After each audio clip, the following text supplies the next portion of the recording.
जय गुरुदेव। परम पुरुष गुरुदेव जी, जय गुरुदेवय नाम। अलख अगम के पार में स्वामी तुम्हें प्रणाम। कोटि कोटि करूं वंदना, अरब खरब प्रणाम। चरण कमल बिसरू नहीं, जय गुरुदेवय नाम। परम पूज्य स्वामी जी महाराज के चरणों में कोट कोट प्रणाम। आज का ये सत्संग है गुरु को कीजिए दंडवत, कोटि कोटि प्रणाम। कीट न जाने भृंग को, गुरु कर ले आप समान। कवि साहब जी महाराज की वाणी है। कवि साहब जी महाराज कह रहे हैं, जितने भी महापुरुष आए सब लोगों ने गुरु की महिमा गाई और कहा, सात समुंदर मसी करूं, लेखनी सब बन राय। सब धरती कागज करूं, गुरु गुण लिखा न जाए। कहें सातों समुद्रों को स्याही बना दूं, सारे धरती को कागज बना दूं, सारे जंगल की लकड़ियों को कलम बना दिया जाए, फिर भी गुरु का जो महिमा है वह लिखा नहीं जा सकता है। गुरु महाराज जी की महिमा का बयान नहीं किया जा सकता, इसलिए गुरु को बार बार प्रणाम करना चाहिए, गुरु को बार बार याद करना चाहिए। गुरु को जितना आप याद करो उतना कम है, क्योंकि गुरु ही वह पारस है, वह ऐनक है जो आपकी सारी मलिनताओं को दूर करेगा, आपके सारे पाप ताप को जलाएगा, आपके ऊपर लगी हुई कर्मों की जो बेड़ियां हैं इसको तोड़ेगा। गुरु ही है जो आपको निर्बंध करके आपको आज़ाद करेगा, स्वतंत्र करेगा और आप जहाँ से आए हो वहाँ आपको पहुँचा देगा। वो गुरु है जिसके बारे में सब लोगों ने कलम तोड़ के लिखा, फिर भी लिख नहीं पाए। इसलिए गुरु को बार बार जितना हो सके, जब जब ये ख्याल आवे, ध्यान आवे, तब तब गुरु को याद करो, विनती करो, प्रार्थना करो। गुरु की जितनी महिमा आप गा सको गाओ। गुरु क्या करता है? गुरु आपके ऊपर लगी हुई जो मैल है उसको साफ करता है। जो भी जन्मों जन्मों की गंदगी है, जब से आप इस काल माया के देश में आके कर्मों के विधान में आप फंस गए और कर्म करके अपने ऊपर अच्छे बुरे कर्मों को लाद रहे, जिसके कारण नाना प्रकार की तकलीफ़ें आपको सहनी पड़ रही है। और ऐसी तकलीफ़ें जिसका बयान भी नहीं किया जा सकता, जब इसकी सजाएं नरको 84 में दी जाने लगती हैं तो ये तकलीफ़ कम होने का नाम ही नहीं लेती और बराबर ये तकलीफ़ पड़ती रहती है, बराबर तकलीफ़ दी जाती है। ऐसी तकलीफ़ से बचाने के लिए गुरु ही वह एक पावर है, वो एक ताकत है कि जो इन तकलीफ़ों से वो ही बचा सकता है। गुरु की महिमा का बयान महापुरुषों ने किया, लेकिन वो भी एक कह दिए कि गुरु की महिमा कहीं नहीं जा सकती, कहीं नहीं जा सकती। कितना हम बयान करें गुरु की परोपकार की, गुरु के उपकार की, गुरु की सामर्थ्यता की, महिमा का बयान नहीं किया जा सकता है। इतने थोड़े में आप समझो कि गुरु जो होता है, जब आपको सफाई करता है, आपके ऊपर की मैल को साफ करता है, तो आपको ये सोचना होगा कि दुनिया की सारी बदबू, सारी गंदगी एक जगह इकट्ठा करो, लेकिन जो नरकों की गंदगी है वह थोड़ी बहुत इन सारी गंदगी को फीका कर देगी। ऐसे नरकों की सज़ा से गुरु बचाता है, उन गंदगियों से बचाता है। तुम्हारे ऊपर कर्मों की जो गंदगी लदी हुई है, जुगों जुगांतरों की, वह कर्मों की गंदगी से तुम इतना, जैसे मानो सही छूटेगा, इतना तुम व्यथित हो जाओगे, इतना परेशान हो जाओगे कि हर पल मार पड़ती है और जीव बेहोश होता रहता है, होश में आता है, बेहोश होता है। ऐसा उसका जीवन चलता है जब तक फिर उसको मानो से नहीं मिल जाता, तब तक मार ही उसके ऊपर पड़ती है। महात्मा ने देखा अपनी आंखों से कि जीवों को इतनी वेदना, वैसे तो आत्मा अजर अमर है, लेकिन जो दर्द परेशानी होती है आत्मा को ही सहना पड़ता है। जैसे आप जिंदा हो लेकिन आपको कोई मारता हो, तो फिर आपको कितनी तकलीफ होती है। ऐसे ही आत्मा अजर अमर अविनाशी है, लेकिन दर्द उसको इतना अपरंपार होता है कि उसका वह दर्द से व्याकुल होकर हमेशा बेहोश होती रहती है। इतनी दर्द, उसकी चीख पुकार कितने कोसों की दूरी तक जाती है, कितने मीलों की दूरी तक जाती है, लेकिन उसकी पुकार को कोई नहीं सुनता। न कोई देवता सुनता है, न कोई देवी सुनती है, न कोई शक्तियाँ सुनती हैं। जब नरकों की पीड़ा दी जाने लगती है तो कोई उसकी पुकार को सुनता नहीं। कहें करे पुकार कारगर नहीं, पुकार तो वो लगाता है लेकिन वो कारगर साबित नहीं होता, यानी कोई मदद करने के लिए नहीं जाता। नरकों की इतनी तकलीफ आत्मा को झेलनी पड़ती है, सहनी पड़ती है। ऐसी तकलीफ को देख करके संत सद्गुरु तब वो जो है मानव का रूप बनाते हैं, यानी वो कुल मालिक मानव का रूप बना के हमारे आपके बीच में आए और हमें आपको नरकों की तकलीफ के बारे में समझाया। कहा जो इसमें नरकों की तकलीफ सह रहे हैं वो तो सह रहे हैं, लेकिन तुम उसी तकलीफ को सह के आए हो। ऐसा नहीं है कि हम तुम्हें बयान कर रहे हैं तुम्हें तकलीफ नहीं मिली, तुम तकलीफ को सह के अभी आए हो। और ये मानव तन तुम्हें एक मौका दिया गया है कि उस तकलीफ से तुम बच जाओ, लेकिन इस मौके को तुम चूक रहे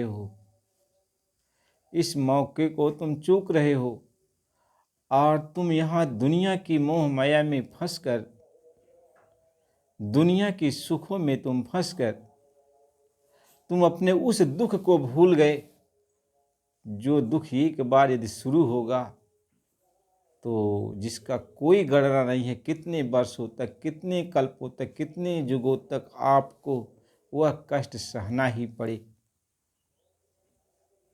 कब तुम्हें मानव तन मिलेगा, फिर अवसर आएगा, इसका कोई अंदाजा नहीं है। इसलिए महात्मा ये समझते अब की बार चूको मत।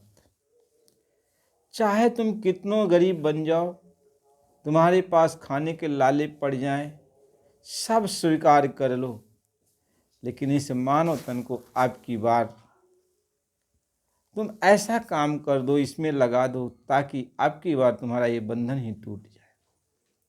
ये कर्मों की बेड़ियां जो तुम्हारे पड़ी हैं, ये कर्मों की बेड़ियां टूट जाएं और तुम सदा सदा के लिए इस जन्म मरण के बंधन, 84 के बंधन, नरकों के बंधन से तुम आजाद हो जाओ।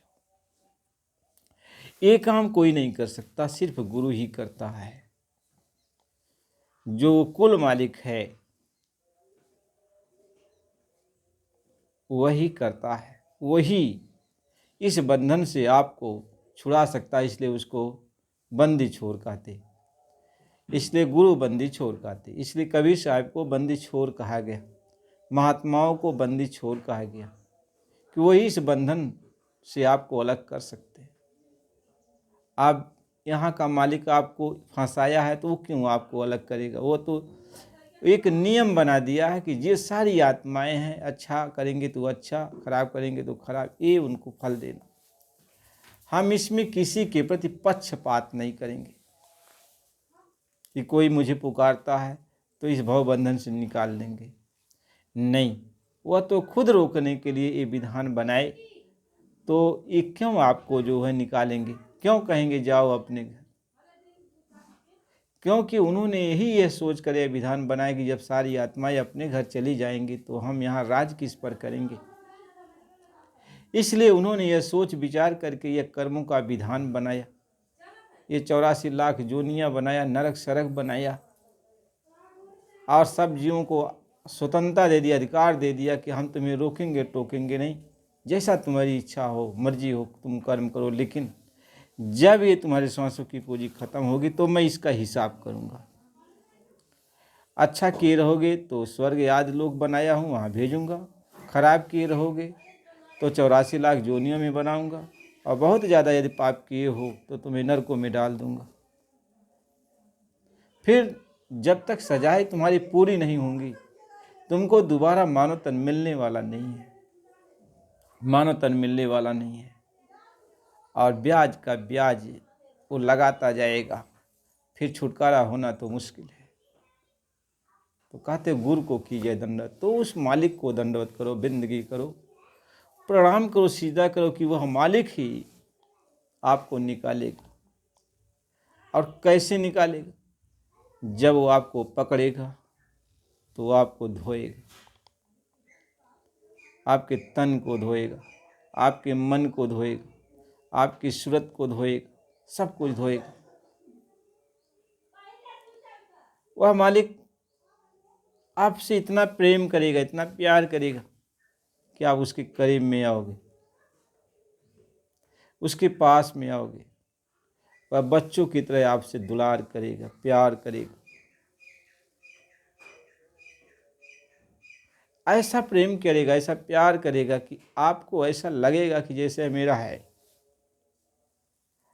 ऐसे हमारा कोई अलग कोई अस्तित्व तो नहीं है। इतना प्रेम प्यार वो गुरु आपसे करेगा, इतना दुलार करके तब वो सतगुरु आपको पकड़ के आपके तन मन की गंदगी को धोएगा, फिर आपके ऊपर लगी हुई जो मैल है उसको साफ करेगा। ये सब साफ करके निर्मल बनाकर, तो जब वो निर्मल बनाएगा तो अपने सदृश बना लेगा, यानी अपनी ताकत आपके अंदर डाल देगा। कहे गुरु को कीजिए दंडवत, कोटि कोटि प्रणाम, कीट न जाने भृंग को, गुरु कर ले आप समान, वो गुरु अपने समान आपको बनाएगा। यानी जो पावर गुरु के अंदर है वह पावर आपके अंदर आ जाएगी, जो ताकत गुरु के अंदर वो ताकत आपके अंदर आ जाएगी। दोनों एक दूसरे में मिल जाएंगे, यानी दोनों की ताकत एक हो जाएगी। जैसे अब दोनों की ताकत एक हो गई, दोनों बादशाह हो गए, दोनों कुल मालिक हो गए, और दोनों एक हो गए। कहे मैं मिल जाए तो एक दूसरे में मिल जाते। कहे यह जोड़ ऐसा हो जाता है जैसे आहरन ताता लोह जो संधि लखै ना को। कहे मेरा मन जो तुझ से और तेरा जो मुझसे होए, तो आहरन ताता लोह जो संधि लखै ना को। जैसे मैं तुम्हें लय होऊंगा, तुमको निर्मल करूंगा, तुम मेरे में लय होगा, तो मेरा तेरा जोड़ उस लोहे की तरह हो जाता है। जैसे लोहा जब जोड़ा जाता है तो दोनों लोहे को गला दिया जाता है, गला करके तब जोड़ दिया जाता है, यानी दोनों को पानी बना दिया जाता है, और पानी पानी में मिल जाता है, तब लोहे का जोड़ पता नहीं चलता, पानी में हो गया, पानी बन गया। तो महात्मा तो इसी बात को समझाते हैं। इसलिए गुरु को कीजिए दंडवत, कोटि कोटि प्रणाम, कीट न जाने भृंग को, गुरु कर ले आप सम। तो जगत जनायो जही सकल, और सो गुरु प्रगटिया है। और जिन गुरु आँख ने देखी और सो गुरु दिया लिखा है। जो सारे जहान को बनाने वाला, जो सबकी उत्पत्ति करने वाला, वही मालिक आपके ऊपर कृपा करने के लिए आया, आपके पास आया, आपका करीबी बन के आया। आपका अब चाहे उसको अपना दोस्त समझ लो, चाहे अपना भाई समझ लो, चाहे अपना परिवार समझ लो, वो आपका बन के आया। अब आपका बन करके वो मालिक फिर आपसे प्रेम किया, आप उससे प्रेम किए, आप उससे प्रेम किए, वो आपसे प्रेम किया। और इतना प्रेम, इतना गाढ़ा प्रेम हो गया कि अब आप अपना आपा मिट गया। अभी नहीं पता चलता वो अलग है, एक दूसरे में मिल गए। इसलिए कहा जब लग आज शरीर का तब लग दास न होए, आवास छोड़ गुर को भजे दास कहा वेसो। कहते जब तक तुम्हें शरीर का भान रहेगा, यानी शरीर को अलग समझेगा और अपने आप को अलग, मालिक को अलग समझेगा, जब तक शरीर का भान है तब तक तू दास नहीं बन पाएगा, तब तक उनका नहीं हो पाएगा। इसलिए तन उनको दे दे, या मन उनको दे दे, या सूरत उनको दे दे, उनके हवाले हो जाए, तुम्हारा काम बन जाएगा। तुम्हारा जुगो जुगो का ये आना जाना, जन्म मरण का ये बंधन कट जाएगा। अब की बार वो आए हैं और आप भी आए मानव तन में, तो ये मौका मत चूको। अब की बार उनसे प्रेम कर। दुनिया से तूने बहुत प्रेम किया, दुनिया से तूने बहुत लगाव लगाया, दुनिया को बहुत कुछ तूने कुर्बान किया, लेकिन अब की बार उनको कुर्बान कर दे, अब की बार उनको दे दे। इसमें क्या लगा है हाड़ मांस चाम, यदि एक बार उनको ही दे देगा और जिससे तुम्हारा कल्याण हो जाएगा, जन्म जन्म का दुख खत्म हो जाएगा, तो इसमें इससे सस्ता सौदा क्या है। कैसी से दिए जो गुरु मिले तो भी सस्ता जान। यदि सब कुछ कुर्बान करने के बाद भी यदि गुरु मिल गया, वो मालिक मिल गया, तो इससे बड़ा सस्ता सौदा और क्या है। इसलिए आपकी बार इस मौके को चूको मत और गुरु से प्रेम कर, गुरु को ही सब कुछ दे दो। ये तन मन अर्पण कर दो, सूरत आत्मा को अर्पण कर दो। और चाहे जैसे, जैसे धोबी को हम कपड़ा दे देते हैं, तो धोबी चाहे जैसे उसको उलट पलट करके 1 भट्ठी 2 भट्ठी 4 भट्ठी चाहे जैसे वो साफ करता। आप पूछने के लिए नहीं जाते हो ना कि आपने इस कपड़े को कैसे, क्यों हमारे कपड़े को ऐसे रौदा है, क्यों इसको इसमें इसको जो है इस तरीके से पीट रहे हो, क्यों ये क्या कर रहे हो, ऐसा तो आपने कभी पूछा नहीं। इसी तरीके से आप कभी पूछो मत, आप दे दो उनको, वो हर तरह से समर्थ हैं, वो इस मैल को साफ कर देंगे। इसलिए प्रेमी भाई बहनों, अब की बार तो गुरु की शरण में हो जाओ। इसके आगे का सत्संग फिर अगली वीडियो में मिलेगा। नए हो तो चैनल को लाइक और सब्सक्राइब कर दो। जय गुरुदेव।